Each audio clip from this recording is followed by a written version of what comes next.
আসসালামু আলাইকুম গাইস। এই যে দেখুন, আজকে দেখুন আমাদের ছাদ থেকে এই যে খুবই সুন্দর একটা আকাশের ভিউ দেখা যায়। এই যে আকাশটা দেখুন খুবই শান্তভাবে, কি সুন্দর। তার থেকেও বেশি দুষ্ট হলো এবং অশান্ত এই যে আমাদের এই সুন্দর সুন্দর কিউট কিউট মোরগগুলো। এই যে দেখুন তারা কিভাবে শান্ত হয়ে যে পানি খাচ্ছে। আর ওই যে দেখুন, ওই যে ওইখানে দুইজন খুব সুন্দর করে বসে আছে। আর ওই যে উনি খুবই দুষ্ট, দেখুন উনি এই যে শয়তানি করেছে।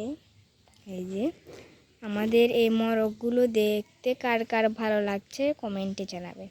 আর আমার ভিডিও ভালো লাগলে একটা লাইক, একটা শেয়ার, একটা কমেন্ট করে যাবেন।